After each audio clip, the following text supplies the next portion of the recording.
kasih untuk kesempatan hari ini. Hari ini saya kebagian book review by teacher ya, di mana hari ini mungkin kemarin dari Bu Novi juga sudah menyebarkan flyernya. Ada satu buku yang sebenarnya kemarin saya sempat bingung ya mau review buku yang mana gitu, tapi kemudian saya mantap untuk melakukan resensi atau review satu buku yang mungkin relate ya, khususnya untuk saya di masa-masa pandemi seperti ini, yang mana WFH atau sekolah offline atau bekerja secara online itu ternyata berpengaruh terhadap produktivitas kita gitu ya. Nah, di sini saya izin share screen dulu Bapak Ibu.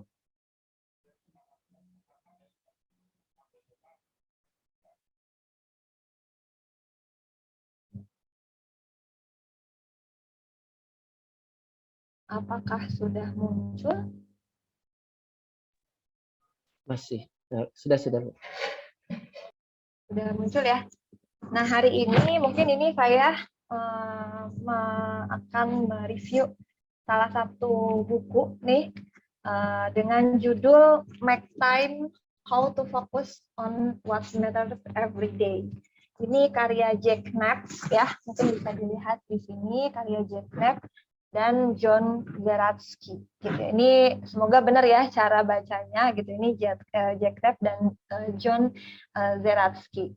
Nah, di sini saya ini bukunya sebenarnya ringan ya Bapak Ibu. Gitu. Jadi buku ringan, bahasanya memang bahasa Inggris gitu, tapi overall ini bahasa Inggrisnya masih mudah dimengerti, bahasa sehari-hari gitu. Ini cocok banget buat teman-teman atau buat kita-kita yang ngerasa kok akhir-akhir ini selalu ngerasa sibuk gitu ya, tapi nggak tahu nih mana yang harus kita prioritaskan, mana yang harus kita dahulukan gitu. Jadi saya sebenarnya ini nyambung ya sama yang kemarin sharing praktik baik dari Ibu Irma tentang 4 kuadran gitu ya, di mana kita harus memiliki skala prioritas.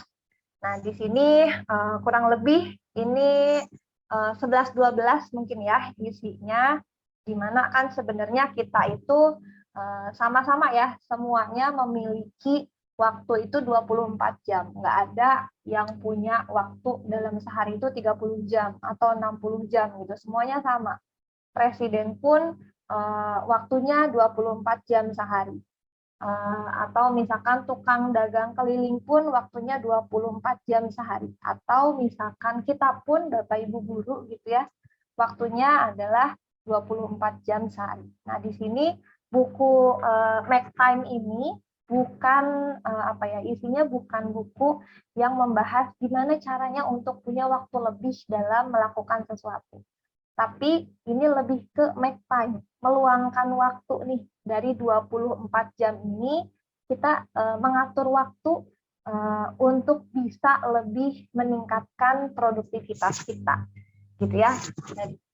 Di sini ini bukunya terbit tahun 2018 ya. Ini untuk jumlah halamannya kurang lebih ada 200 sekian gitu ya. Ini sebenarnya bisa diselesaikan kalau misalkan kita nonstop, mungkin bisa 1 atau 2 hari gitu ya. Tapi berhubung saya pun kemarin menyelesaikannya sambil mengerjakan yang lainnya, ini saya mengerjakan ini kurang lebih saya membaca ini kurang lebih 5 hari gitu ya. Nah, di sini selanjutnya, nah saya perkenalkan dulu nih untuk penulisnya, about the author. Ini ada 2 orang. Yang pertama ada Jay-Z gitu ya. Ini John Zeratsky. Nah, dia ini dulunya kerja di YouTube, Bapak Ibu. Dia kerja di YouTube, Google Ads, dan Feedburner. Ini bisa dibilang kerja di industri teknologi yang besar ya. Tapi saat ini sudah resign gitu dan memilih untuk menjadi seorang penulis ya. seorang penulis fokus ada beberapa karya dari Jen Serati. Sebenarnya ada di sini tulisannya New York Times Bestselling Authors of Spring. Jadi selain buku Make Time ini, Jen Seratsky ini juga punya buku, mengeluarkan buku berjudul Metode Sprint. Ini kurang lebih sama nih, buku yang membahas tentang self improvement, terutama untuk meningkatkan produktivitas kita. Gitu. Lalu yang kedua itu ada Jack Knapp. Nah ini juga sama ya, kerja di bidang industri besar, gitu ya. Nah dulunya Jack itu dia kerja di Google Venture gitu ya, lalu sempat juga di Microsoft, dan salah satu co-founded Google Meet gitu ya, yang selama ini sering kita pakai mungkin ya dalam beberapa meeting itu Google Meet. Nah, ini salah satunya co-foundernya itu adalah si Jack gitu. Jadi, nah dua orang luar biasa ini, Jay-Z dan Jack ini, dia bekerja di salah satu perusahaan teknologi yang besar ya, yang tentunya dia sudah familiar atau sudah nggak aneh dengan ritme kerja yang mungkin padat sekali gitu. Kemudian ngerasa, aduh ini ada yang harus dibenerin nih, bukan dibenerin ya, dalam artian apakah kerja dari pagi sampai malam itu disebut produktif gitu ya? Apakah back to work, back to back meeting itu adalah sebuah hal yang positif, sebuah hal yang produktif gitu? Karena ternyata sebenarnya ketika misalkan kita kita ngerasa sibuk terus, kita ngerasa kayak nggak punya waktu untuk sekedar me time, itu sebenarnya belum bisa disebut bisa memanage waktu, gitu ya. Nah di sini makanya di halaman pertama buku ini saya langsung merasa tersindir atau langsung merasa deg gitu ya. Halaman pertamanya, this is how people talk nowadays gitu ya. Sekarang nih orang-orang gitu ya, ketika ditanya apa kabarnya gitu ya, sekarang lagi sibuk apa, sekarang lagi ngerjain apa gitu, jawabannya lagi sibuk ini nih gitu ya. Aduh maaf nih nggak bisa ketemu, atau misalkan hari ini saya punya 5 meeting gitu ya sehari di Zoom gitu ya, terutama kan di masa pandemi ini kita kayaknya sampai 2 device gitu ya, atau mungkin sampai 3 device dalam mengerjakan sesuatu gitu. Nah ini pertanyaannya, sebenarnya itu tuh benar nggak sih? Sebenarnya itu tuh adalah produktif nggak sih? Gitu ya. Nah di sini, and this is how our calendars look gitu ya. Busy, banyak sekali agenda gitu ya. Kalau misalkan di sini Bapak Ibu guru ada yang memakai Google Calendar, kan biasanya suka masuk ya kalau misalkan ada invitation untuk meeting atau invitation untuk Google Meet gitu ya, itu full gitu, ibaratnya isinya full gitu ya. Yang tadi saya bilang sampai sehari itu bisa 2 sampai 3 meeting, mungkin lebih gitu ya. Nah, this is how people nowadays gitu. Sekarang terlebih di era pandemi ini yang serba online gitu, kayak mungkin kalau dulu ketika kita offline itu ya udah, kalau sekolah ya jam 7 sampai jam 3 mungkin ya udah pulang ke rumah, fokus untuk di rumah gitu. Besok lagi lanjut untuk kerja. Tapi kan kalau sekarang bahkan jam 6 sore, saya sendiri pun kemarin akhir-akhir jam 10 pun masih ada orang tua yang yang bertanya-tanya, mengajak konsul gitu ya. Nah, disinilah kita saat ini nih, kebanyakan. Nah, ini makanya ini sudah halaman pertama aja sudah merasa tersindir. Iya juga ya, gitu ya. All day our phones never stop, gitu ya. Selalu banyak notifikasi, banyak ajakan untuk meeting, banyak tugas-tugas baru mungkin ya, seperti itu. Nah, di sini, nah ya, jadi dalam buku ini ada 2 jawaban besar gitu ya. Kenapa sih kita selalu merasa sibuk gitu? Nah di sini menurut Jack Knapp dan Jay-Z gitu ya, penulis buku ini, ada 2 alasan kenapa kita selalu merasa sibuk. Yang pertama kita ini adalah ibarat busy bandwagon, kayak robot gitu ya. Kondisi ketika seseorang sibuk tiada henti, seperti robot yang bekerja dari satu proyek ke proyek lain.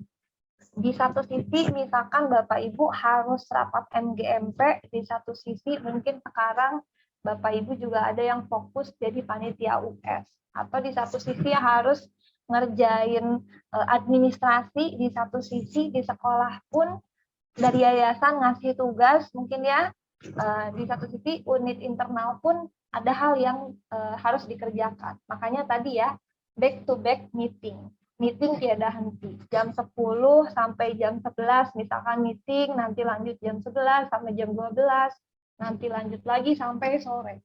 Gitu ya. Ini namanya busy bandwagon. Ini yang membuat kita selalu merasa sibuk. Nah, lalu yang kedua, itu ada infinity pool. Infinity ya, atau infinity itu mungkin Bapak Ibu sudah tahu ya, itu tidak terbatas. Gitu ya. Nah, di sini infinity pool itu merujuk pada distraksi yang tiada henti. Nah, sekarang kan kita udah hidup di era di mana HP itu menjadi barang yang nggak bisa lepas gitu ya, terutama mungkin buat Bapak Ibu yang punya media sosial, atau nggak usah media sosial deh, mungkin ya sekedar Google atau YouTube pun gitu ya. Kadang kan misalkan ketika kita udah ngerasa capek gitu ya, udah ngerasa ini udah banyak nih meeting hari ini, coba deh buka dulu HP, coba deh buka dulu IG, coba deh buka dulu Google nih ada berita apa hari ini. Coba dia lihat dulu YouTube mungkin ya, ada info terbaru apa hari ini gitu ya. Nah, di sini kemudian terutama ini untuk saya sendiri ya, sindiran untuk saya sendiri, ketika misalkan sudah buka media sosial gitu, niatnya 5 menit aja deh, kan ini capek sambil nunggu meeting selanjutnya gitu ya.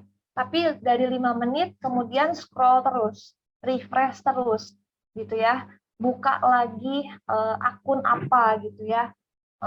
Yang kemudian ketika sadar, sudah setengah jam, sudah 1 jam gitu, bahkan kemudian kita sambil meeting pun sambil main HP gitu, padahal sebenarnya nggak harus balas chat, nggak harus nggak harus ada important task yang lain gitu, cuman entertainment, lebih ke entertainment. Nah, ini infinity pool namanya ya.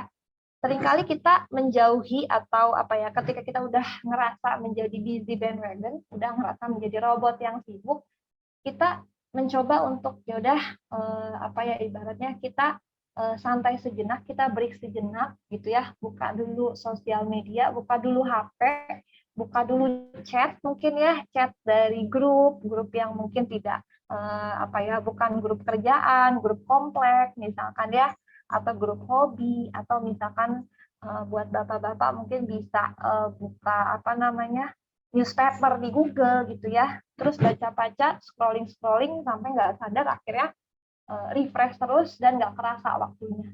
Nah gitu ya, jadi ini menurut buku ini, menurut Jack Knapp sama John Zeratsky, dua hal ini sebenarnya inti kenapa kita selalu merasa sibuk. Satu, karena memang banyak sekali list to do yang harus kita lakukan, yang kemudian kan mungkin Bapak Ibu sering ngerasa ya, ini banyak banget yang harus dikerjain sampai nggak tahu mau mulai yang mana. Akhirnya ya udah deh rebahan dulu gitu ya udah deh buka HP dulu gitu ya. Nah, ini menurut buku ini adalah alasan atau dua alasan inti kenapa kita selalu merasa sibuk.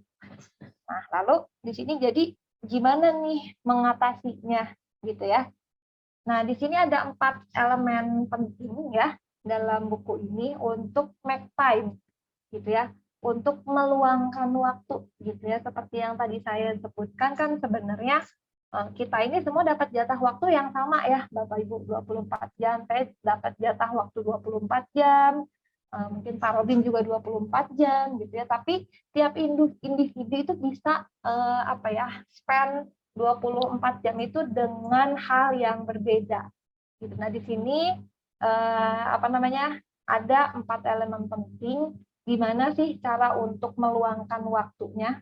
Ini buku ini tuh bukan gimana caranya kita nambah waktu supaya bisa mengerjakan sesuatu gitu kan. Karena nggak mungkin juga gitu ya kita nambah waktu jadi 30 jam, jadi 25 jam gitu kan. Kadang kita suka mikir, aduh bisa nggak sih punya waktu tambahan nih gitu ya, nggak cuma 24 jam gitu, karena banyak banget yang harus dikerjain gitu ya.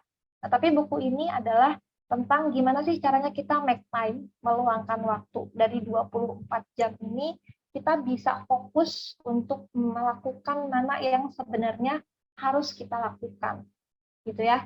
Nah, di sini ada bagannya ya, yang di paling bawah itu yang pertama adalah highlight gitu ya. Di sini saya mungkin langsung ke sini. Nah, yang pertama adalah highlight. Highlight adalah cara dengan menentukan hal apa yang menjadi prioritas kita di pagi hari. Jadi Bapak Ibu mungkin setelah bangun tidur atau setelah mandi pagi atau setelah briefing ini mungkin ya kita tentukan apa sih yang akan menjadi highlight kita hari ini? Apa sih yang akan menjadi highlight of the day? Apa yang akan kita prioritaskan untuk hari ini? Gitu ya. Mungkin contohnya kalau saya untuk hari ini kan ada persiapan untuk administrasi US, ada persiapan untuk mengisi PJJ di kelas gitu ya. Ada juga persiapan untuk besok UKG gitu ya. Nah, kita pilih di antara 3 highlight ini kita mana yang akan menjadi prioritas. Karena kalau menjadikan tiga-tiganya prioritas itu nggak mungkin ya, itu bukan definisi produktif. Benar seperti yang kemarin Bu Irma bilang tentang skala prioritas gitu ya, satu-satu dikerjakan, urutkan gitu ya. Di sini ada 3 cara ya untuk menentukan mana yang harus kita jadikan prioritas. Ini sebentar saya buka dulu ya. Nah, di sini yang pertama supaya kita tahu nih mana yang seharusnya kita jadikan prioritas. Nah, ini caranya bisa kita tanyakan sama diri sendiri nih di pagi hari. Di pagi hari ketika memulai hari gitu ya. What's the most pressing thing I have to do today? Mana sih yang harus pressing thing itu mana yang harus memang dikerjakan segera mungkin, yang deadline-nya mungkin paling dekat gitu ya, yang harus dikerjakan hari ini gitu ya. Apakah misalkan tadi kan kalau saya ada administrasi US, ada persiapan UKG, ada mematangkan materi untuk nanti PJJ gitu ya. Mana yang deadline-nya paling dekat gitu ya. Nah, ini kita bisa tentukan dulu. Oh, berarti kan kalau PJJ nanti jam 10, oh ya udah saya fokus dulu nih ngerjain yang materi untuk nanti kelas 10 gitu ya. Lalu selanjutnya mungkin yang kedua besok saya UKG. Nah, itu bisa menjadi highlight saya yang kedua gitu ya. Lalu yang ketiga US itu minggu depan meskipun minggu depan paling tidak hari Jumat itu sudah siap. Nah, mungkin itu bisa menjadi highlight yang nomor 3 gitu ya. Jadi di nomor 1 ini kalaupun mau disambungkan ke LIM juga gitu ya, ke leader ini ada yang namanya put first thing first gitu ya. Kita letakkan nomor 1 yang menjadi highlight itu mana yang memang harus didahulukan untuk dikerjakan. Seperti itu. Nah, ini tips yang pertama gitu ya untuk meluangkan waktu untuk mengatur produktivitas kita. Gitu ya, jangan kita mengerjakan semuanya dalam satu waktu. Oh ya udah kerjain aja langsung nih US, PJJ misalkan sama UKG, ya udah langsung aja kerjain tiga-tiganya. Gitu ya. Nah, produktivitas bukan seperti itu, gitu ya. Bukan mengerjakan semuanya dalam satu waktu sebenarnya. Jadi tidak ada istilah multitasking gitu ya sebenarnya. Multitasking itu adalah jebakan fana yang membuat kita akhirnya menjadi tadi busy bandwagon, ngerasa capek, ngerasa full kegiatannya, yang mana akhirnya ketika kita udah ngerasa capek banget, ujung-ujungnya bingung kan mau ngerjain yang mana dulu, ya udahlah kita ngapain dulu. Nah, kemudian terjebak di infinity pool seperti itu ya. Jadi ini yang pertama, kita tentukan dulu highlight of the day. Mana sih yang harus diprioritaskan, nomor 1 apa, nomor 2 apa, nomor 3 apa, seperti itu. Nah, ini lalu yang kedua, laser mode, gitu ya. Laser mode ini mungkin Bapak Ibu tahu laser ya. Laser itu kan ketika dinyalakan itu merujuk kepada satu titik, gitu ya. Nah, ini ketika mengerjakan sesuatu ini kita harus menerapkan laser mode, metode laser. Metode laser kan itu kalau udah kita nyalain laser ya udah satu, fokus di situ, sinarnya mengerucut ke situ. Kita lupakan dulu hal-hal yang lainnya. Ketika lagi ngerjain administrasi UKG, ya udah administrasi US kita simpen dulu nih, kita taruh dulu, kan itu nanti nomor 3 misal gitu ya. Nah, kita kerjakan dulu nih yang deadline-nya paling mepet. Laser mode gitu ya. Nah, di sini laser adalah tahap di mana kita menjadi benar-benar fokus di masa kini dan mengerjakan apa yang sudah ditentukan sebelumnya sehingga tidak terdistraksi oleh hal lain yang mengundang perhatian secara tidak sadar. Nah, di sini salah satu contohnya adalah bisa dengan menjauhkan gadget saat kita bekerja. Laser mode ini adalah sebenarnya tentang menjauhkan distraksi, menjauhkan distraction itu kalau bahasa Indonesianya, pengalih gitu ya. Nah, di sini ada satu quotes yang membuat saya yang menyentil saya gitu ya. Cara untuk fokus itu, cara untuk menjauhkan distraksi itu daripada kita kalau misalkan bahasa Inggrisnya sebenarnya saya lupa ya. The best way di sini, the best way to defeat distraction is to make it harder to react gitu ya. When distraction is hard to access, you don't have to worry about willpower gitu ya. Sebenarnya daripada kita mungkin kemarin-kemarin juga banyak siswa ya, Bu gimana caranya untuk tidak tidak terbuai dengan distraksi, tidak terganggu dengan distraksi, daripada kita menjawab kamu harus punya keinginan yang kuat nih untuk menjauhi distraksi gitu ya, willpower, kamu harus punya keinginan yang kuat, niat yang kuat. Nah, ternyata bukan itu. Alih-alih seperti itu, menurut buku ini, ya udah untuk menjauhi distraksi, kita bikin distraksi itu menjadi hal yang sulit untuk diakses gitu ya, daripada ya udah niatin aja kamu jangan buka HP. Nah, bukan seperti itu ya, tapi ya udah supaya nggak buka HP, supaya nggak buka medsos misalkan, ya udah uninstall dulu, bikin distraksi itu menjadi sesuatu hal yang susah untuk diakses. Ketika misalkan susah untuk diakses kan kita jadi punya pilihan ya, kita jadi nggak punya pilihan ya, medsosnya udah di uninstall, kita nggak bisa buka. Nah, ketika misalkan kita nggak bisa buka si pengalih perhatian tersebut gitu ya, akhirnya kan kita jadi lebih fokus. Ya udah deh, ngerjain lagi gitu ya, ngerjain lagi apa yang harus dilakukan. Gitu. Ini yang kedua, elemen yang kedua.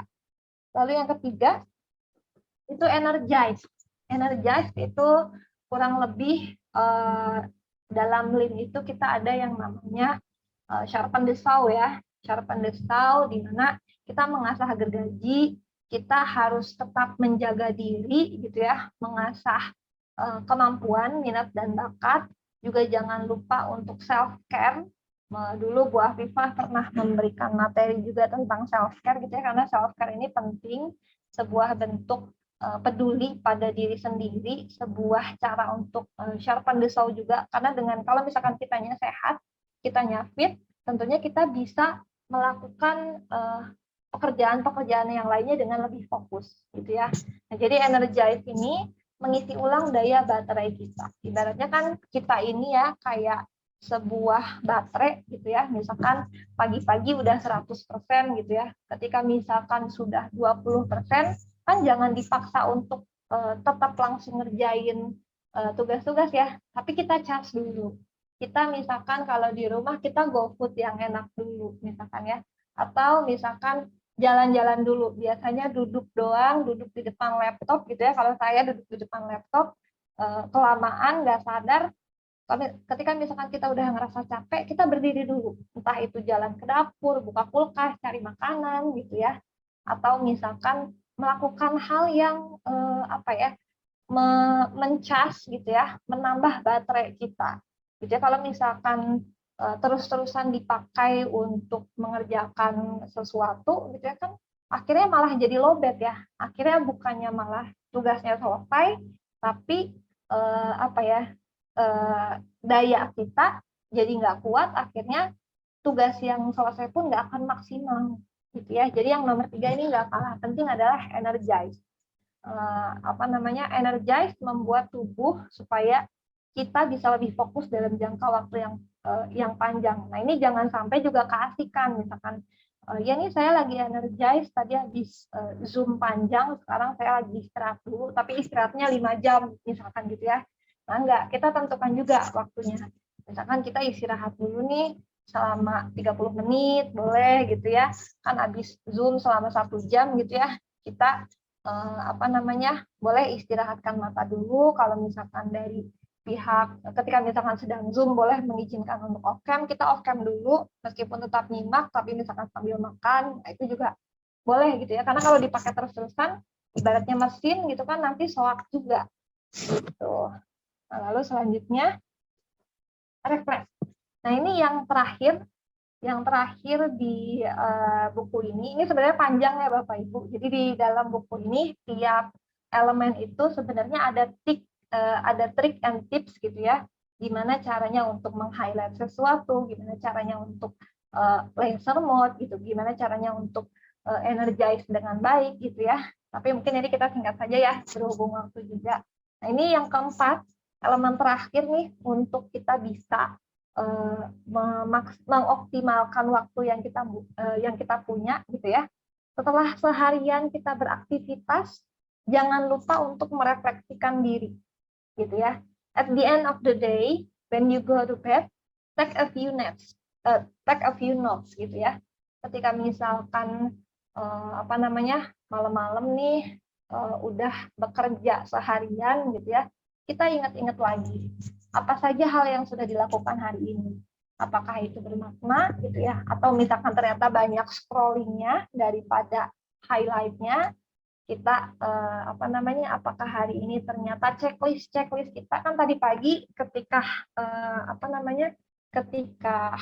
ketika meng-highlight sesuatu pagi-pagi itu kan kita tentukan ya mau ngapain aja, mana yang menjadi prioritas gitu ya. Nah, malamnya kita melakukan refleksi. Boleh misalkan mungkin ada ya di sini di antara Bapak Ibu yang suka menulis jurnal, yang suka menulis diary atau buku harian gitu ya. Mana saja yang sudah dikerjakan? Apakah itu sudah dikerjakan dengan optimal atau yang penting beres aja gitu ya.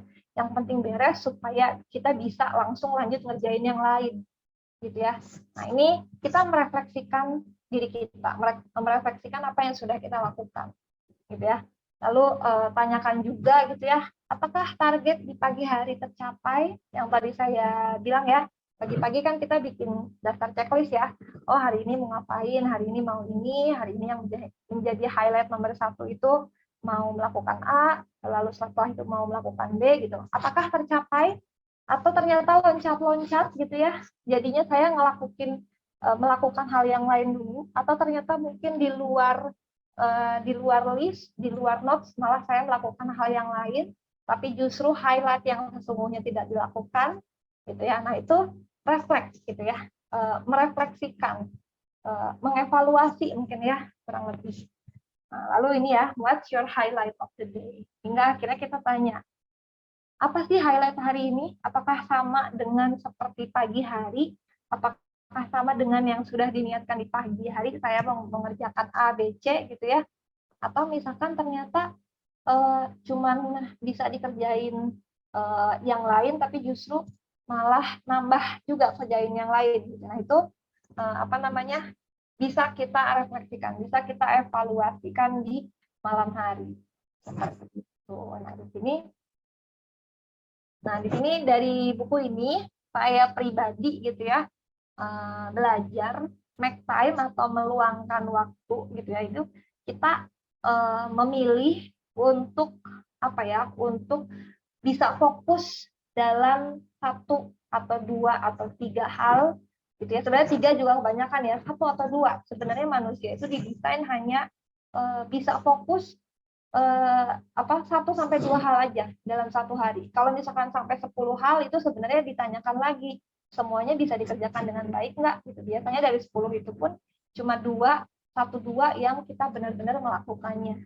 Gitu ya. Jadi make time ini adalah tentang meluangkan waktu untuk bisa fokus, untuk bisa membangun energi gitu ya, untuk melakukannya dengan baik, dan breaking the default cycle gitu ya. The default cycle itu kan sebenarnya yang tadi kita bilang ya, 24 jam itu kita semua kita semuanya mendapatkan waktu 24 jam gitu ya. Bukan gimana caranya nambah waktu, tapi kita gimana caranya merubah default-nya. Biasanya kan kalau default-nya tuh selama 24 jam itu biasanya kita sudah by default ya udah pagi-pagi mandi, terus misalkan kalau saya tuh briefing, terus habis itu ngapain gitu ya.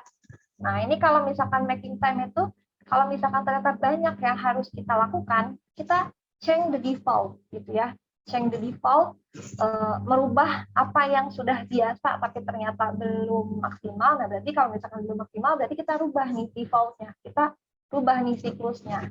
Seperti gitu ya. Dan kemudian start being more intentional about the way you live your life gitu ya. Intinya gimana caranya kemudian kita bisa fokus apa yang sebenarnya harus kita kerjakan gitu ya, sesuai dengan judulnya How to Focus on What Matters Every Day. Jadi bukan semua dikerjain gitu ya.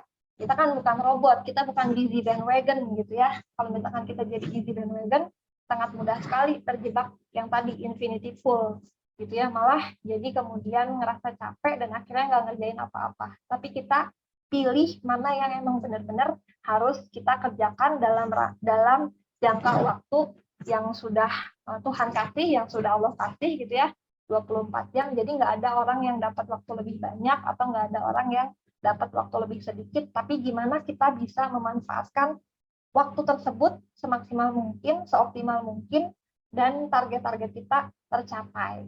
Seperti itu. Itu saja mungkin untuk review buku hari ini dari saya.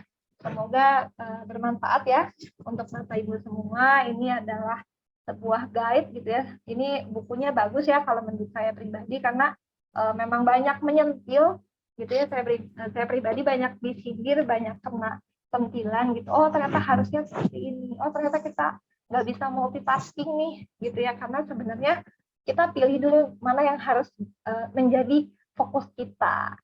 Seperti itu mungkin dari